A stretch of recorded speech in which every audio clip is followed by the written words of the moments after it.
我想同大家分享一下 AFC Hikari 呢個產品對我青光眼嘅幫助嘅。咁喺10年前啦，2015年咧我就被診斷有青光眼，當時我嘅眼壓咧就去到23、24，就正常應該要喺20樓下嘅。咁我嘅右眼咧就比較嚴重，因為有一部分嘅神經線咧已經係受損㗎啦，亦都有一啲嘅微絲血管咧見到亦都有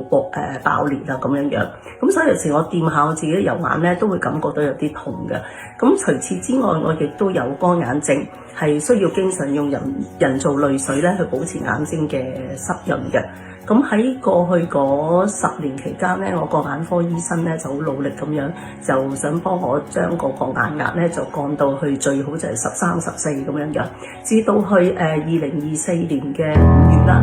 喺嗰次嘅例行檢查裏邊，除咗發現我個眼壓都仲係企喺20以上之外咧，當日做嘅周邊視力測試就見到我個右眼嘅左下角咧有一部分嘅視力咧係喪失咗嘅。咁我眼科醫生就有啲擔心嚇，因為其實過去嗰10年咧要做嘅嘢咧都已經做晒㗎啦。咁所以佢就建議咧，或者1年之後咧，我就需要去做一個眼科手術嘅。去到12月咧，我就翻香港，咁喺機緣巧合底下就見到 AFC 呢個產品，咁就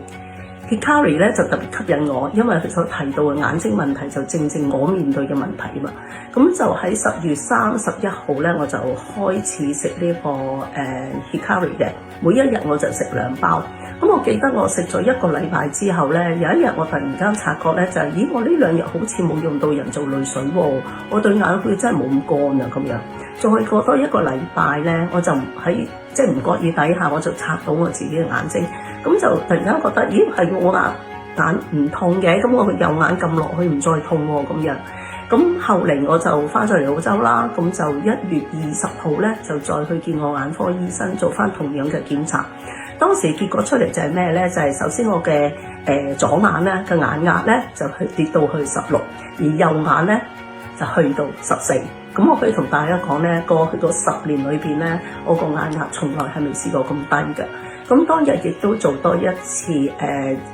周邊視力測試，而出嚟嘅結果咧，個醫生咧就話 Wow, that's really good 咁樣。咁我除咗喪失視力嗰個部分咧翻嚟啦之外咧，就係其他嘅地方咧亦都係非常之好嘅。咁第3咧就係嗰個微絲血管咧，當日咧亦都見唔到有爆裂嘅。咁我亦都叫我醫生幫我特別 check 下我個乾眼症啦。咁